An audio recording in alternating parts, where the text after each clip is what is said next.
So ito na mga kababayan, babasahin natin yung naturang balita, no, na nakarating sa atin.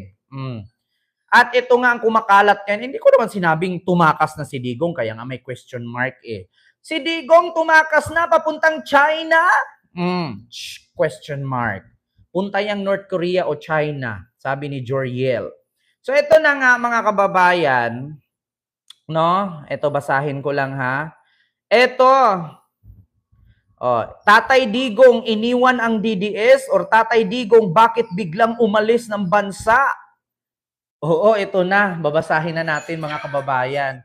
O lalakihan na po natin yung naturang ano. Ay, naalala ko yung aking diamonds. Oo, lalakihan natin yung naturang artikulo na mula sa People's Tonight. Ayan. People's Tonight po yung nag-post. Ayan po ha, People's Tonight. Actually, baliktad po siya. Pero nakita nyo po, People's Tonight po yan. Punta na yan sa China or sa North Korea. Hamon ng hamon sa mga taga-ICC. Ngayon, tatakas. Diba? Ito nakalagay sa naturang artikulo ng People's Tonight. Sabi niya, ayon sa mapagkakatiwalaang sources, umalis si Digong sa Davao City ng alas 9 ng gabi. Nako, alas 9 ng gabi. O noong Huwebes, patungo ng Maynila sakay ng Philippine Airlines number PR2829 that dumating sa NAIA ng Terminal 2 makalipas ang 2 oras. At sa kanyang biglaan at palihim, patungo sa ibang bansa, marami sa mga netizens ang nagtatanong, bakasyon o iwas sa International Criminal Court or ICC? Mga kababayan, sa mga hindi po nakakaalam, ang warrant po ng ICC ay papunta na po this month. Kung napanood nyo po ang interview or panayam kay Senador Antonio Trillanes IV, no, ay palabas na po ang warrant laban kay Digong at sa kanyang mga galamay. Ito ay dahil sa mga ugong-ugong na may i-issue na susunod na araw na ang ICC ng arrest laban kay Duterte na haharap sa kasong crimes against humanity dahil sa di umano pagpatay sa libu-libo katao, kabilang ang mga drug personalities at kanyang ipinapatupad ng war on drugs na nagsimula noong siya'y alkalde pa ng Davao City hanggang mahalal bilang Pangulo ng bansa. Ang biyahe ni Duterte sa bansa ay nataon din sa kasagsagan ng pangangampanya ng PDP laban senatorial candidates na kanyang sinusuportahan. Sa halip na harapin ang investigasyon ng ICC, ilang ulit na pinagmumura ni Duterte ang International Tribunal na nagtataguyod ng karapatang pantao at iginiit na hindi ito magpapaaresto sa mga banyaga dahil ang kinikilala lamang niya ay ang batas ng Pilipinas. Ayan po mga kababayan, kung nakita niyo po, sumakay po ng eroplano ang lolo nyo. Nasa airplane na po siya. Tatay Digong, bakit ka biglang umalis ng bansa? Patay. Nakasali din ako sa live.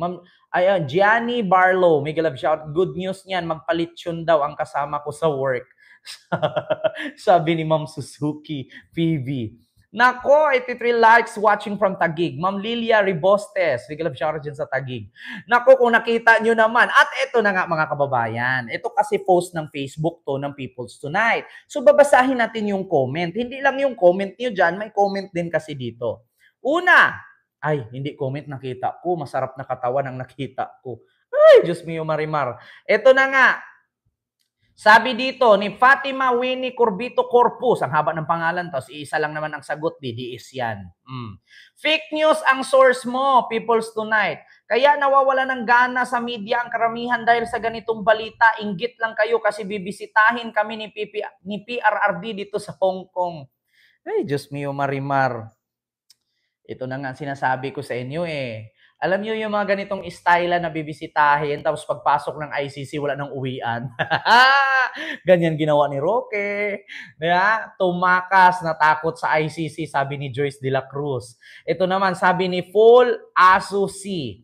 Mrs. Di Mahal ng mga Pinoy si PRRD. Kahit anong paninira niyo sa kanya, hindi na magbabago ang tingin namin sa admin ngayon. Sa dami ng nagawa ni PRD sa bansa natin na ikakabuti ng mga Pilipino, kulang pa yung paninira niyo para bumaliktad kami. Paul Asusi, wala namang namimilit sa inyo. Kung maka-BBM kayo, maka-BBM kayo. Kung maka-Duterte kayo, maka-Duterte kayo. Pero isa lang ang sinasabi natin, isa lang din ang sasabihin ko bilang vlogger. Mga kababayan, wala po akong pakialam kung kaninong politiko kayo nakasuporta. Ang iniisip ko po ang susunod na henerasyon, hindi lang yung ngayon. Kasi ngayon kahit magrambulan yung mga BBM, supporter at mga DDE supporter, wala namang mangyayari sa akin kasi hindi naman ako sumasali. Pero, alam nyo ba ang consequences ng pagrarambulan nila? Kung naalala nyo ang labanan ng Marcos at Aquino, Diyos ko, ilang Pilipino ang naapektuhan. Di ba? Wala akong pakialam kung maka-Duterte ka at maka-BBM ka. Yeah? Kasi hindi naman ako sasali kung mag-riot kayo dyan. Pero isipin ninyo, ang away ng dalawang pamilyang Aquino at Marcos, halos tayo pong mga Pilipino, ang nagsasakripisyo. Di ba? Tingnan nyo. Sa tingin nyo, yung galit ni Duterte kay Marcos, may narinig ba kayo? Lumalaban si Marcos? Wala. Si Duterte lang naman ang palaging bumibira. Sa tingin nyo, sa kakabira ni Duterte, nakakatulong ba siya? Nakakatulong ba siya sa kakabira niya? Hindi. Bakit yung mga DDS ba ng supporter niya habang binibira ni Duterte si BBM, yumayaman ba? Wala. Diba? Sa totoo lang mga kababayan, ang magpapaunlad sa ating bansa, hindi si Duterte, hindi si Marcos, tayong mga Pilipino. Bakit? Kapag hindi ka nagbayad ng tax, walang kukunin yung mga yan, walang gagastusin yung mga yan. Kapag hindi ka sumunod sa batas, walang mangyayari sa ating bansa. Hindi po nakasalalay sa kanilang kamay ang ating kinabukasan. Nasa sarili natin ang pag-unlad sa bayan. Kaya bahala kayo dyan, magdidiis kayo dyan, magbibiim kayo dyan. Isipin niyo yung mabuti, may apo pa kayong susunod sa inyo. May anak pa kayong susunod sa inyo. Huwag niyong hayaan na yung naramdaman at naranasan yung hirap ngayon sa away ng politika ay mararanasan ng mga sumusunod nating henerasyon. Di ba? Eto na naman. Tignan ninyo. Ano na mga kababayan? Parang tumatakas na yung Lolo Fentanyl ninyo. Bakit? Ayan Gora Bells na. Pagkatapos ng Duterte, bridge is falling down, falling down, falling down. Ngayon, iba naman. I can live, I can fly, and going to China and buy. Di ba?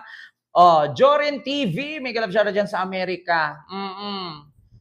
Di ba? Sabi dito ni Wilfredo, bot-bot mo para kang si Sundalong Kanin. Sino ba yung Sundalong Kanin? Si si Dado? Di ba? Mga kababayan, eto na, Lolo Fentanyl nyo, umpisa nang lumayas. Lumayas na, ramdam na. Sabi ko sa inyo, anong sabi ni Digong nung pinatawag sa Kongreso? Hindi ako makapunta kay wala akong pangbayad ng ticket. Wala akong pera. Umasa lang ako sa aking retirement pay. Tapos ngayon, ura-urada ka, lilipad. Papunta ka ng Hong Kong at sasabihin mo, meron kang rally ng PDP Laban. Di sana pinus na niya. Napupunta siya doon, edi sana sinabi na, in-announce ng PDP Laban na, bukas makalawa, meron tayong rally dyan sa Hong Kong gaganapin. Umpisa na ng pagtakas ng lolo nyo. Alam nyo, sa totoo lang mga kababayan, Hong Kong kasi ang pinakamabilis na paraan para makalabas. Kasi pagdating mo sa Hong Kong, street na yan, magbabas ka lang, diretso ka na China 5 oras bus lang, China na. 2 oras lang, Macau na. Yeah. Di ba?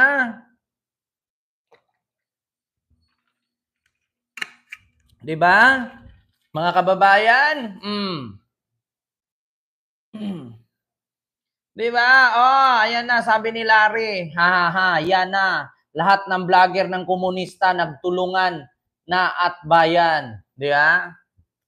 Alam nyo, nakapunta din po kasi ako ng Hong Kong. Hindi po kasi tayo tanga. Sa Hong Kong, pag sumakay ka dyan, pag nasa, sa Causeway Bay, may sakayan dyan papuntang China, 5 hours lang. Ngayon, pag pupunta ka naman ng Causeway Bay, meron din pong sakayan dyan, 3 hours lang, papuntang Macau. Oo. Tatawid ka lang ng Chinchansut. Ang tawag doon, Chimchansui ba yan? Na lugar. Sasakay ka lang speedboat, Macau na. Tapos pagdating mo Macau, ano ka lang doon ng 5 days, babalik ka ulit ng Hong Kong, another 15 days. Di ba? Bilis lang yan. Ay, nako. Sabi ko sa inyo mga kababayan, yan ang pinakamadali. Kasi pag ilagay mo doon, halimbawa, bukas may rally sila. PDP laban doon sa Hong Kong. Ngayon, pag Chim Shasui, sabi ni Crisanta Ponce, sabi ni Ma'am Crisanta. Yeah? Ngayon, halimbawa, ngayong araw na to, flight ako. Pupunta ako ng Hong Kong kasi meron tayong doon, rally. Ngayon, pagkapunta mo ng Hong Kong, papasok ang ICC sa Pilipinas ngayong gabi. Para kung ano man ang mangyari, andito na ICC, Interpol, arestuhin na siya. So ano man ang mangyari, pwede siyang transfer agad diretsong China. Di ba? So mahirapan na siyang hanapin ngayon. So ano bang ginawa ni Juma Sison? Di ba? Tumakas ng bansa. So pagtakas ng bansa, dumiretsyong Netherlands. Pagdating ng Netherlands, hindi na siya pwedeng kasuhan. Bakit? Ando na siya sa Netherlands. Hindi makakapasok ang kaso ng Pilipinas papuntang Netherlands o papuntang China kasi may sariling batas ang China. Ngayon, pag Interpol na at ICC ang maghanap sa kanya doon, mahihirapan siya. Laki ng China. Ikaw ba naman? Powerful siya doon. Bakit? Kaibigan niya ang China. Ito naman, opinion lang natin. Hindi tayo nagpapakalat ng fake news. Masyado ka sa opinion mo, wala ka man evidence. Much better yung mauna kang mag-isip kaysa, di ba, ganun ang utak utak intelligent, di ba? Kapag ikaw, nag-training ka, pag may kakilala ka or malapit ka sa mga dugo, sa mga military tactic, alam mo na may plan A, may plan B. Ang sabi kasi, ngayon daw buwan na to papasok ang ICC. May kasamang warrant at Interpol. So ngayon, pupunta siya doon, ang lolo ninyo. Pagpunta ng lolo ninyo bukas, may gaganaping rally. Paano kung bukas or mamayang madaling araw papasok ng ICC? So, para hindi mahuli, andun. Pag lumipad ang ICC doon, 5 oras lang, bus, papuntang China. 2 oras lang, bus, papuntang Hong Kong. Papuntang Macau. Diba? Mabilis kasi doon. Sabi ko sa inyo, sa Pilipinas, pagdating mo immigration, iikot-ikot ka pa doon sa malaking bilog Tataas ang kamay, hubak ang sapatos, hubo ang medyas, tanggalin ang hikaw, cellphone, lahat, pabangon, andun sa maleta. Tapos gaganon ka. Sa Hong Kong, para ka lang sumakay ng LRT. Pagbayad mo sa ticket mo, pag ganon mo sa scanner, pop, bubukas na yung bakal, lusot ka na. Taga Davao ako, hindi ugali ni Digong ang tumakas. Giovanni, hindi porke taga Davao ka, alam mo si Digong. Maniwala ako kung taga Davao ka at kasama mo si Digong kumain, kasama mo si Digong tumira. Pero hindi porke taga Davao ka, alam mo ugali ni Digong. Sabi ko nga sa inyo mga kababayan, kapag merong nangyaring sunog, kahit gaano kabigat na bagay na bubuhat mo kapag sunog, totoo yan, mga kababayan. Kapag mangyari sa inyo, God forbidden, hindi, simba ko. Kapag nasunugan kayo, kahit gaano kabigat na refrigerator yan, kahit gaano kabigat na aparador yan, mabubuhat mo sa sobrang taranta mo. Ang lolo fentanyl ninyo, nanginginig na yan. Bakit? Bakit? Ang style niyan, pag tumakas, para hindi mapokus sa mga galamay niya, siya ang pupuntiryahin, siya ang umalis. Sabi ko nga sa inyo, hindi porket taga Davao ka, alam mo yung ugali ng tao. Sabi ko nga sa inyo, pag nasunugan ka, kahit gaano kabigat na tubig na baril, nabubuhat mo yan. Kahit gaano kabigat na refrigerator, kaya mong buhatin sa sobrang rattle mo sa sunog. Ganon ang nararamdaman ng lulo ninyo ngayon. Kung dati, ang fentanyl, ini-inject, ngayon, iniinom na niya. Totoo yan. Ay nako, mga kababayan. Try mo sunugin bahay mo pag lumiyab. Kahit gaano kabigat na mga buhat yan dyan, basta may maisalba ka lang, bubuhatin mo yan. Ganun. Ganun kadali. Yeah. Di ba? Ma'am Ami Campbell, totoo ba ko? Mga kakamping, mga loyalista, kapag kayo nasunugan, kahit gaano kabigat na bagay yan, sa sobrang rattle mo, sa sobrang nervyos at stress mo, mabubuhat mo, ura-urada yan. Ganun ang nararamdaman ng Lulu Fentanyl ninyo ngayon. Sabi ko sa inyo, ay nako.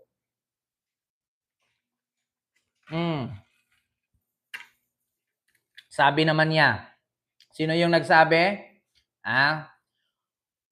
Umiwi dyan dito, boss. Anong umiwi? Umuwi, ayusin nyo naman. Bitchy Pearl Bakos. Ayusin nyo comment. Umuwi yan dito, uuwi yan dito, boss. Huwag ka lang masyadong intense, baka ikaw mapahiya. Tignan natin yan, susunod na araw. Kantyaw abot nimo, sabi ni Bitchy. Ako naman wala man akong pakialam kung uuwi siya. Maganda nga yun para mapatunayan na sa Pilipinas na meron siyang isang salita. Di ba? Ngayon, kung uuwi siya bukas, tapos wala pa yung ICC, edi swerte.